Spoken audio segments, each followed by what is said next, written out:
2017년 2월 9일, 저는 김정은을 만났습니다. 형님을 아는가? 형님은 날 무시했네. 그래서 동무가 처리하게 최고 지도자의 명령이었습니다. 친형을 죽이라는. 사흘 후 쿠알라룸푸르 공항. 김정남이 쓰러졌습니다. 그리고 48시간 후 두 번째 명령이 떨어졌습니다. 조카 김한솔도 제거하라. 씨를 말려야 한다. 하지만 저는 방아쇠를 당기지 못했습니다. 그 순간 저는 왜 멈췄을까요? 시작 전에 구독과 좋아요는 저 같은 사람에게 큰 힘이 됩니다. 모두 무료이니 부담 없이 응원 감사드립니다. 저는 그분을 만난 적이 있습니다. 2017년 2월 9일, 평양 만수대 집무실이었습니다. 최고 지도자 김정은 동무. 동무가 강민호인가? 그분이 저를 직접 불렀습니다. 국가특수팀 소속 15년 경력 공작원인 저를요. 네, 동무 최고 지도자님. 안께 긴장했습니다. 최고 지도자를 직접 만나는 건 처음이었거든요. 동무 형님을 아는가? 형님. 김정남 동무를 그렇게 부르셨습니다. 예, 알고 있습니다. 형님은 날 무시했네. 어릴 때부터 그랬어. 내가 후계자 되는 것도 반대했지. 목소리가 차가웠습니다. 중국 놈들이 형님을 띄우려고 해. 나한테 문제 생기면 형님을 안 치겠다는 거야. 동무, 이걸 그냥 둘 수 있겠나? 아닙니다. 그래서 동무가 처리해야 해. 말레이시아, 사흘 후. 심장이 멎는 줄 알았습니다. 알겠습니다. 그리고 하나 더. 형님 아들 한솔이. 그것도 처리 대상이네. 씨를 말려야 해. 2월 13일. 쿠알라룸푸르 국제공항. 저는 그 작전의 책임자였습니다. 김정남 동무 제거 작전이었죠. 오전 9시 3분 20초. 임무 완수. 형이 죽었습니다. 48시간 후 두 번째 지령이 떨어졌습니다. 표적은 김한솔. 21살 대학생. 마카오 페리 터미널에서 제거하라. 2월 15일 밤 11시. 마카오. 기회는 딱 한 번뿐이었습니다. 주변은 감시 카메라로 가득했고 사람들이 너무 많았습니다. 남은 시간은 30초. 동료가 무전기로 속삭였습니다. 지금이야. 쏴. 저는 권총을 꺼냈습니다. 소음기를 장착했죠. 조준했습니다. 김한솔이 고개를 돌렸습니다. 그 얼굴을 봤습니다. 눈에 눈물이 고여 있었어요. 아버지를 잃은 21살 청년. 제 아들보다 14살 많을 뿐인 대학생. 손가락이 얼어붙었습니다. 방아쇠를 당길 수 없었습니다. 검은 차량 2대가 나타났습니다. 자유조선이었죠. 김한솔을 태우고 사라졌습니다. 왜 안 쐈어? 동료가 소리쳤습니다. 놓쳤습니다. 거짓말이었습니다. 일부러 쏘지 않았거든요. 왜였을까요? 그 순간 제가 본 것은 무엇이었을까요? 저는 김정은 동무의 칼이었습니다.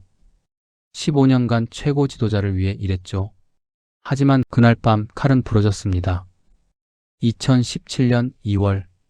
형을 죽이고 조카를 살려준 남자. 아니, 살인자에서 인간으로 돌아온 남자의 고백입니다. 제 이름은 강민호입니다. 1980년생. 양강도 해산에서 태어났습니다. 우리 집안은 보위부 집안이었어요. 할아버지는 김일성 주석님 시대 보위성 간부였고 아버지는 김정일 장군님 시대 보위부 대자였습니다. 어릴 때부터 아버지 말씀이 있었어요. 민호야, 너는 조국을 위해 일해야 한다.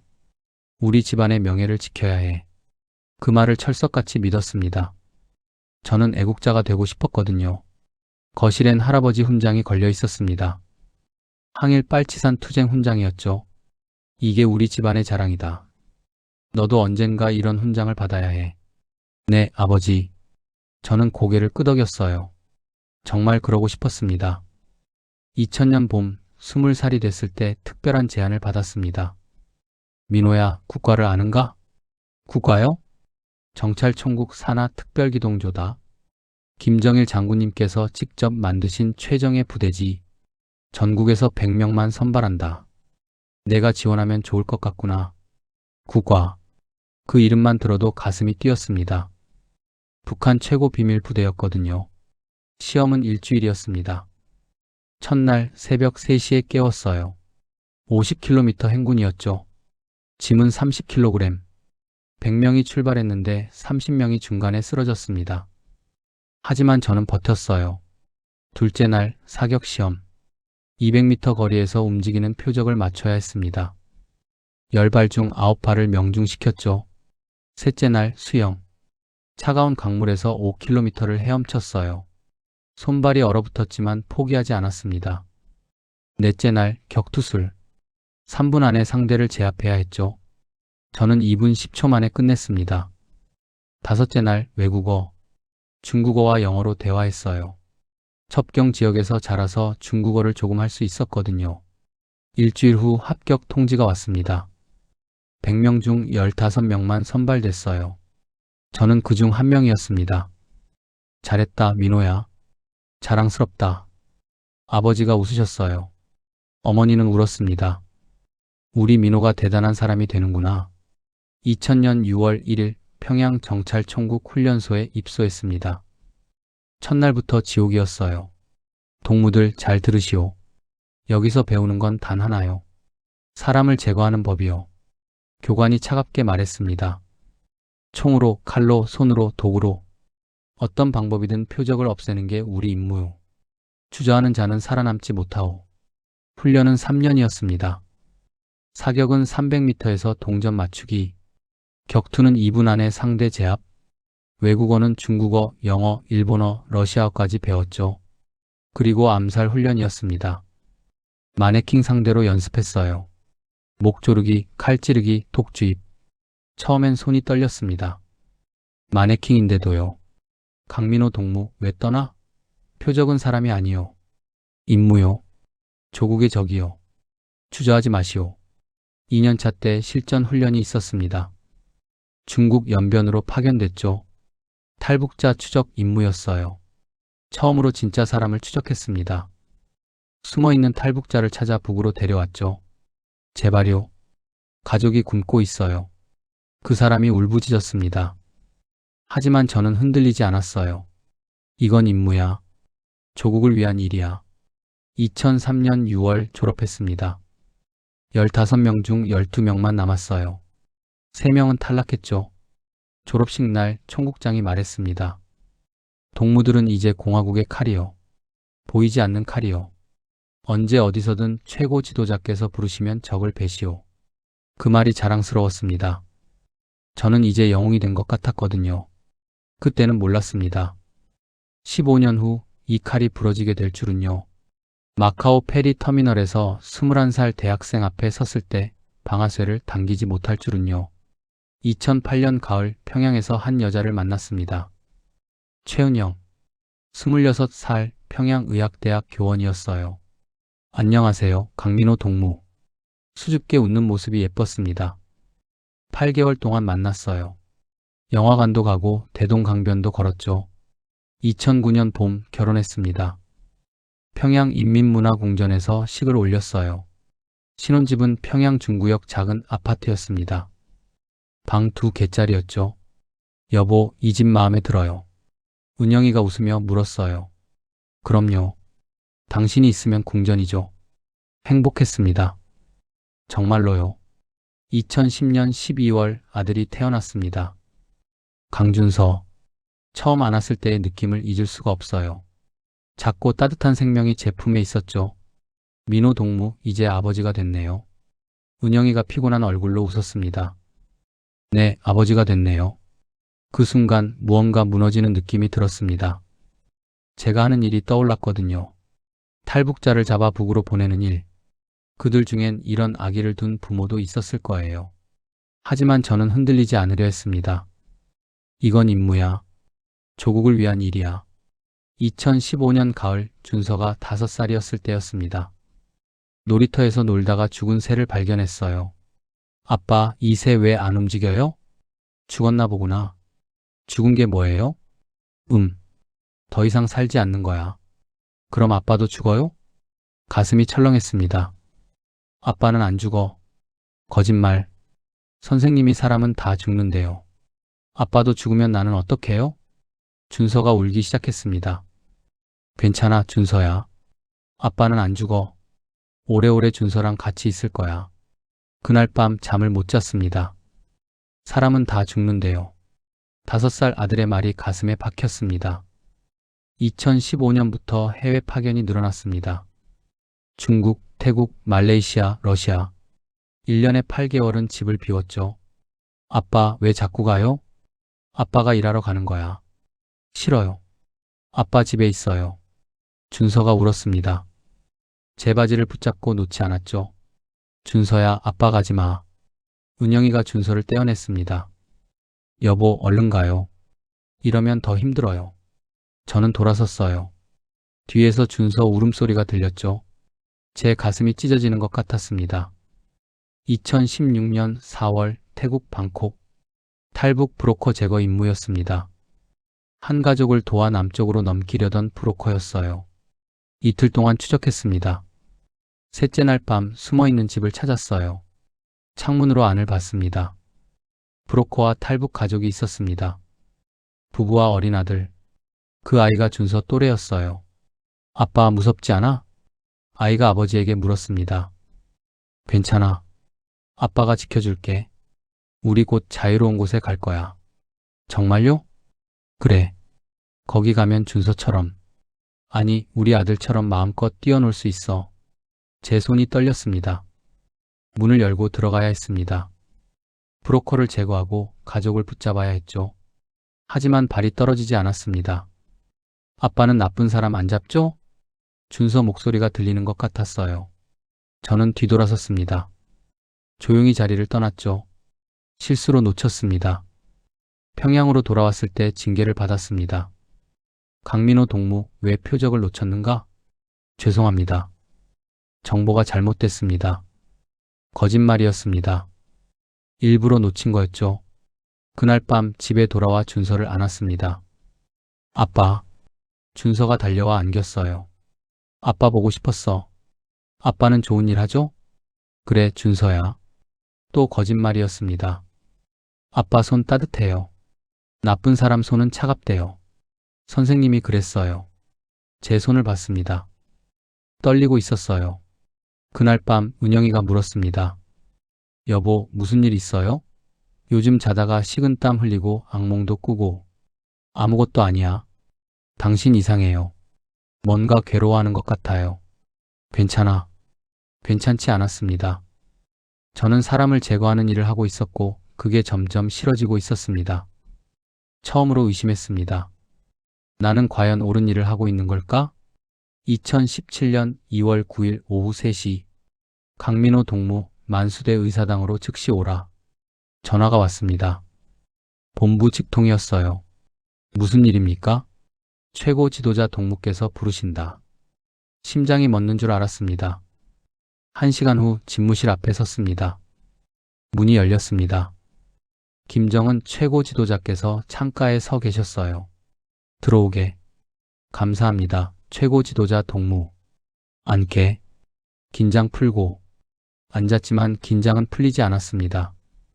동무가 국가에서 15년 일했다지? 네, 그렇습니다. 성과가 좋더군. 실패가 거의 없어. 과분한 말씀입니다. 김정은 동무가 담배를 꺼내 물었습니다. 형님 이야기 들어봤나? 김정남 동무를 말씀하시는 겁니까? 그래, 네 형님. 목소리가 차가워졌습니다. 형님은 날 무시했네. 어릴 때부터 그랬어. 내가 후계자 되는 것도 반대했지. 나이 많다고, 경험 많다고 자기가 더 낫다고 생각했어. 잠시 침묵이 흘렀습니다. 더 큰 문제는 중국이야. 중국 놈들이 형님을 카드로 쓰려고 해. 나한테 문제 생기면 형님을 안 치겠다는 거지. 이걸 그냥 둘 수 있겠나? 안 됩니다. 그래서 동무가 처리해야 해. 어떻게 하면 되겠습니까? 말레이시아, 쿠알라룸푸르 공항. 이틀 후 형님이 그곳에 나타날 거야. VX 신경작용제를 쓰게. 여성 공작원 2명이 실행하고 동무는 백업이야. 알겠습니다. 김정은 동무가 창밖을 보셨습니다. 그리고 하나 더. 네. 형님 아들 한솔이 21살. 파리에서 대학 다니다가 지금 마카오에 있어. 가슴이 철렁했습니다. 그것도 처리해야 해. 형님 피는 끊어야 해. 씨를 말려야 한다고. 네. 동무 표정이 안 좋네. 아닙니다. 이게 동정심 때문은 아니겠지? 동무, 우리는 혁명가요. 혁명 앞에 혈육도 없어. 할아버지 김일성 주석께서도 그러셨어. 이해하나? 네, 이해합니다. 좋아. 이틀 후 출국하게. 성공하면 영웅 칭호를 주겠네. 감사합니다. 집무실을 나왔습니다. 복도를 걸으며 생각했습니다. 형제를 죽이라고? 조카까지? 손이 떨렸습니다. 하지만 이건 명령이었습니다. 최고 지도자의 명령. 거부할 수 없었습니다. 거부하면 저뿐 아니라 제 가족도 위험해지죠. 집에 돌아왔습니다. 준서가 달려왔어요. 아빠. 준서야. 아들을 안았습니다. 아빠 또 가요? 응. 며칠만 갔다 올게. 언제 와요? 일주일이면 돌아올 거야. 약속해요? 약속해. 거짓말이었습니다. 언제 돌아올지 몰랐거든요.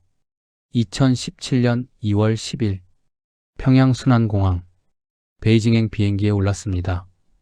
창밖으로 평양이 작아졌습니다. 형을 죽이고 조카를 죽이라.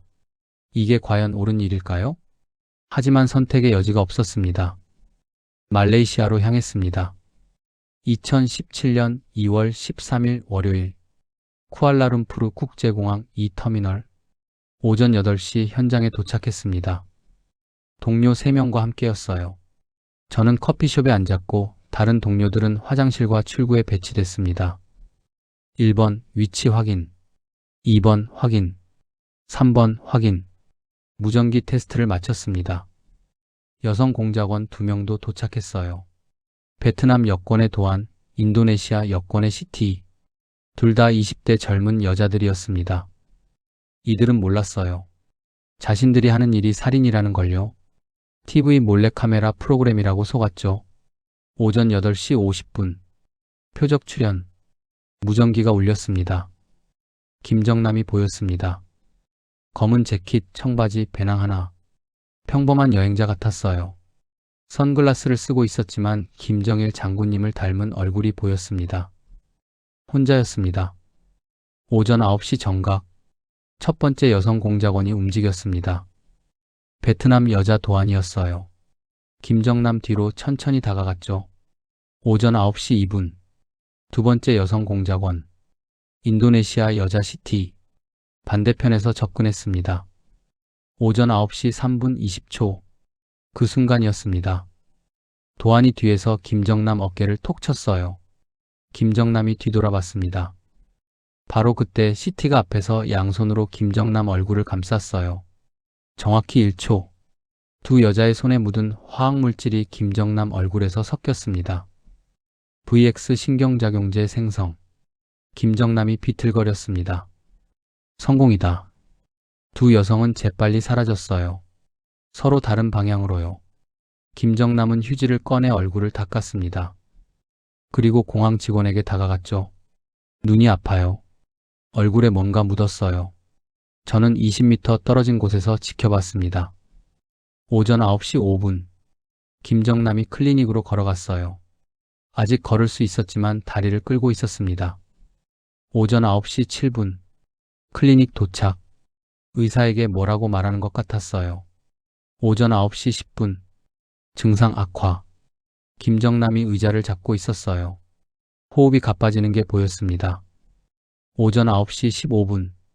쓰러졌습니다. 의사들이 달려갔어요. 심폐소생술을 시작했죠. 제 손에 식은땀이 났습니다. 오전 9시 22분. 구급차가 왔어요. 들것에 실려나가는 김정남을 봤습니다. 산소 마스크를 쓰고 있었어요. 오전 9시 30분. 무전기가 울렸습니다. 표적 사망 확인. 임무 완수였습니다. 호텔로 돌아왔습니다. 동료들이 축배를 들었죠. 동무들 잘했소. 조국이 자랑스러워할 것이요. 저는 술잔을 들었지만 마시지 못했어요. 속이 메스꺼웠거든요. 화장실로 달려가 토했습니다. 사람을 죽였어. 나는 살인자야. 그날 밤 10시 평양 본부에서 전화가 왔습니다. 강민호 동무 수고했소. 하지만 임무가 하나 더 있어. 무슨 임무입니까? 김정남의 아들 김한솔. 현재 마카오에 있어. 48시간 내에 제거하시오. 심장이 멎는 줄 알았습니다. 그 아이까지요? 아이가 아니요. 표적이요. 거부하겠어? 냉랭한 목소리였습니다. 아닙니다. 알겠습니다. 전화가 끊어졌습니다. 2월 14일 마카오 도착. 호텔에 짐을 풀자마자 본부에서 자료가 왔습니다. 김한솔 사진, 주소, 학교, 일상 동선. 사진 속 한솔은 평범한 대학생이었어요. 안경 쓰고 배낭 메고 웃고 있었죠. 파리 정치대학 재학 중. 전공은 국제관계학. 취미는 독서와 영화 감상. 이 아이를 죽이라고. 손이 떨렸습니다. 오후 3시 첫 추적을 시작했습니다. 마카오 중심가 한 카페 앞이었어요. 김한솔이 나타났습니다. 검은 후드티, 청바지, 운동화. 손에 커피를 들고 있었죠. 혼자였습니다. 아버지가 어제 죽었는데 혼자 커피를 마시고 있었어요. 망원경으로 얼굴을 봤습니다. 눈이 빨갛게 충혈돼 있었어요. 울었던 것 같았습니다. 그 모습을 보는 순간 제 아들 준서가 떠올랐습니다. 만약 내가 죽으면 준서도 저렇게 울까? 한솔이 벤치에 앉았어요. 커피를 한 모금 마시더니 고개를 떨궜습니다. 어깨가 떨리고 있었어요. 울고 있었습니다. 사람들 앞에서 조용히 손으로 얼굴을 가리고 있었지만 어깨가 들썩이는 게 보였어요. 제 가슴이 무너지는 것 같았습니다. 이 아이는 그냥 아버지를 잃은 아들이잖아. 표적이 아니었어요. 사람이었죠. 슬퍼하는 21살 청년이었습니다. 2월 15일 밤 11시 마카오 페리 터미널. 표적이 3번 게이트로 이동 중. 무전기가 울렸습니다. 저는 기둥 뒤에 숨었습니다. 권총을 꺼냈어요. 소음기를 장착했죠. 김한솔이 보였습니다. 배낭 하나 메고 혼자 걸어왔어요. 30m 거리. 지금이야. 쏴. 동료가 무전기로 속삭였습니다. 조준했습니다. 김한솔이 고개를 돌렸습니다. 그 얼굴을 봤어요. 눈에 눈물이 고여 있었습니다. 아버지.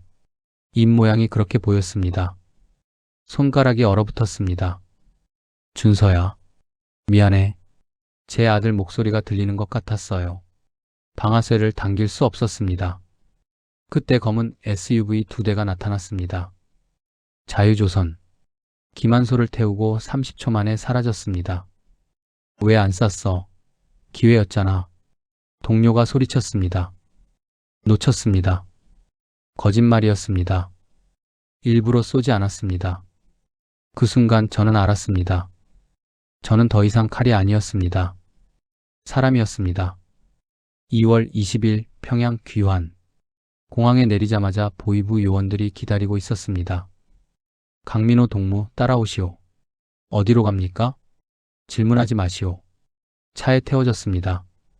창문은 가려져 있었어요. 1시간쯤 달렸을까요? 차가 멈췄습니다. 보위부 본부 지하였습니다. 신문실로 끌려갔어요. 의자에 앉혔죠. 강민호 동무 왜 실패했나? 대자가 물었습니다. 혼란스러웠습니다. 자유조선이 갑자기 나타나서 제대로 조준할 수 없었습니다. 거짓말하지 말게. 대자가 파일을 열었습니다. 사진 한 장을 꺼내 제 앞에 던졌어요. CCTV 캡처 사진이었습니다. 제가 총을 들고 조준하는 장면.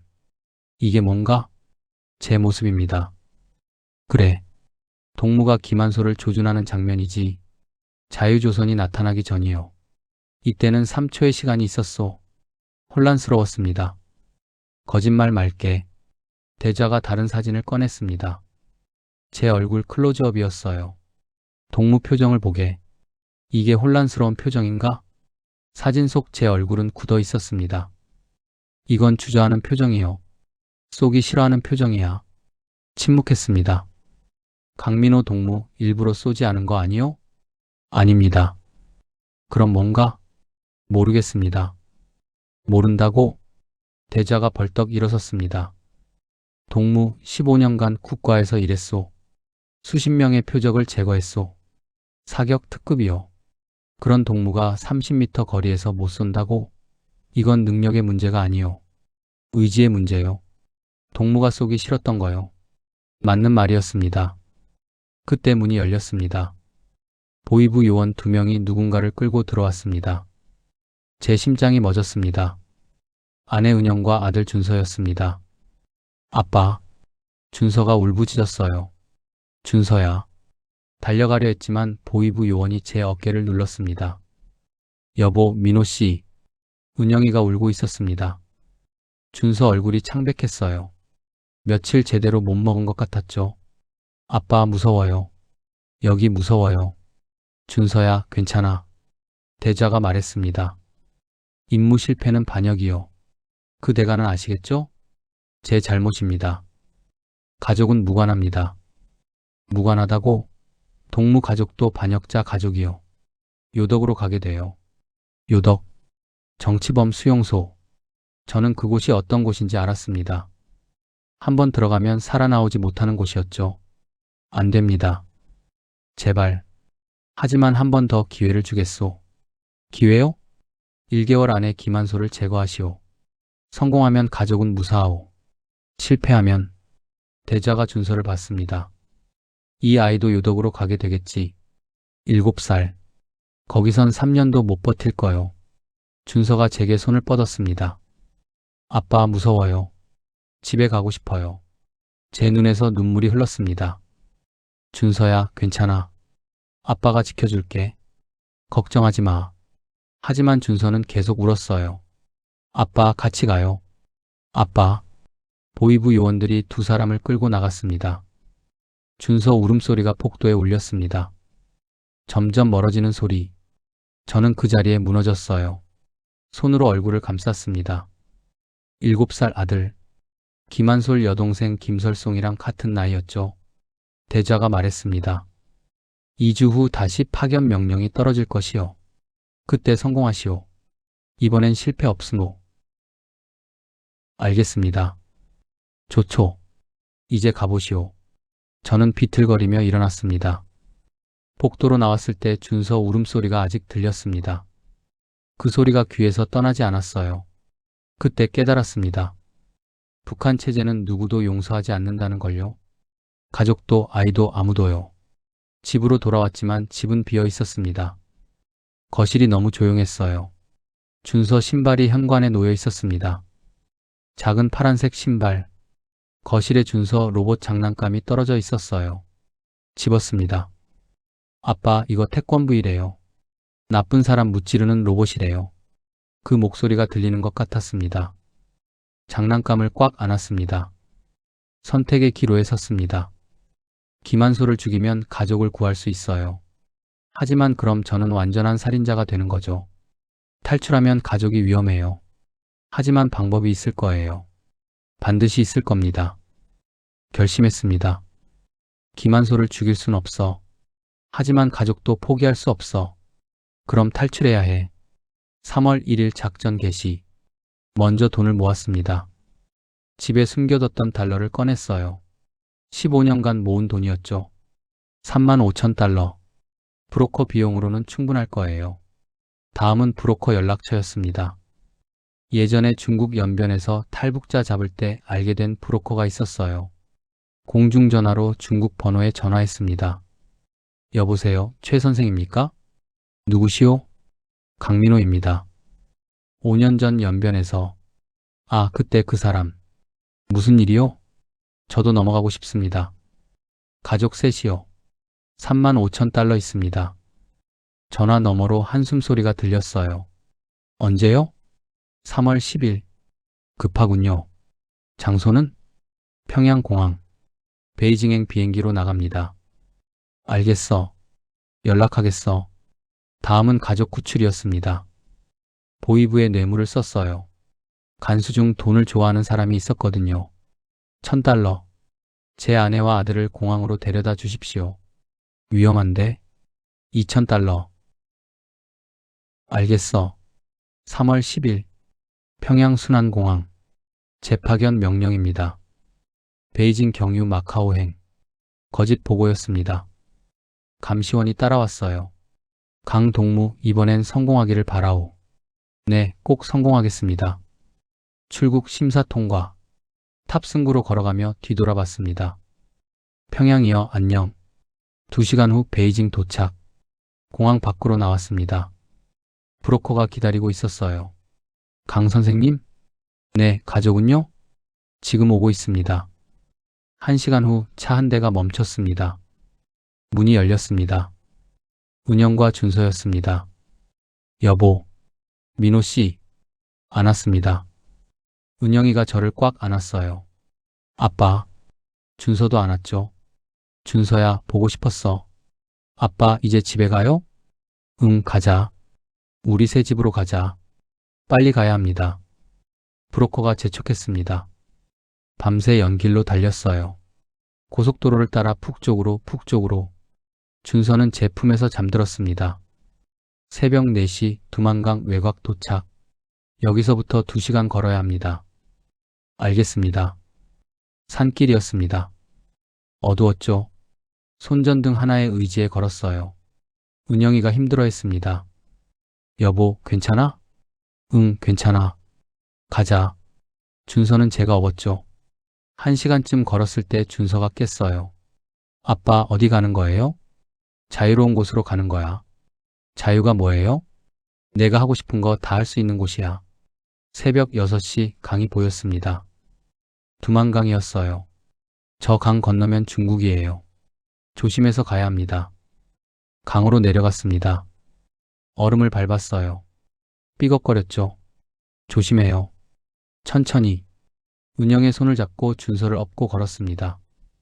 절반쯤 왔을 때 뒤에서 소리가 들렸습니다. 거기서. 뒤돌아봤어요. 북한 국경 수비대였습니다. 3명이 총을 겨누고 있었어요. 강민호 동무, 어디 가는 거요? 빨리 뛰세요. 브로커가 소리쳤습니다. 뛰었습니다. 총소리가 울렸어요. 준서야, 눈 감아. 아빠가 있어. 준서를 업고 뛰었습니다. 은영도 뛰었어요. 총알이 날아왔습니다. 브로커가 쓰러졌어요. 신경 쓰지 마세요. 뛰세요. 피가 보였습니다. 하지만 우리는 멈출 수 없었어요. 강 끝이 보였습니다. 중국 땅이었어요. 마지막 힘을 다해 뛰었습니다. 발이 땅에 닿았습니다. 살았어. 우리 살았어. 은영이가 바닥에 주저앉아 울었습니다. 아빠, 우리 이제 안전해요? 응, 준서야. 이제 안전해. 뒤돌아봤습니다.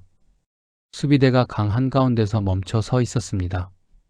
중국 땅까지는 못 쫓아왔어요. 하지만 우리는 자유였습니다. 그로부터 한 달 우리는 중국 곳곳을 숨어 다녔습니다. 다른 브로커들의 도움으로 남쪽으로 내려갔죠. 광저우, 홍콩, 태국. 2017년 7월 인천공항에 도착했습니다. 아빠, 여기가 자유예요? 그래, 준서야. 여기가 자유야. 2025년 지금 저는 서울에서 택시기사로 삽니다. 손님들은 모릅니다. 이 운전사가 한때 북한 특수요원이었다는 걸요. 어제 준서가 물었습니다. 15살이 된 아들. 아빠, 통일되면 북한 애들이랑 친구할 수 있어? 그럼 아빠가 처음으로 소개시켜 줄게. 진짜요? 진짜야. 북한 애들도 너랑 똑같아. 좋아하는 것도 있고 꿈도 있고. 그럼 빨리 통일됐으면 좋겠다. 저도 그래요, 준서야. 김한솔 씨, 당신이 어디 있든 살아있기를 바랍니다. 2017년 2월 15일 밤 당신을 죽이지 못해서 미안합니다. 아니, 미안하지 않습니다.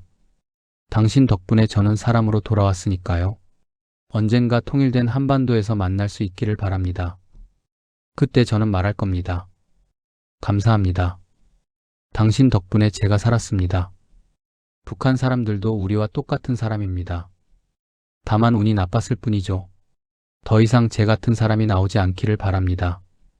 미움이 아닌 이해로, 복수가 아닌 용서로 만나는 그날을 꿈꿉니다. 여러분의 구독과 좋아요, 알림 설정은 다음 이야기를 만드는 힘이 됩니다. 여러분은 어느 지역에서 살고 계신가요? 댓글로 알려주시면 반가운 마음으로 인사드리겠습니다.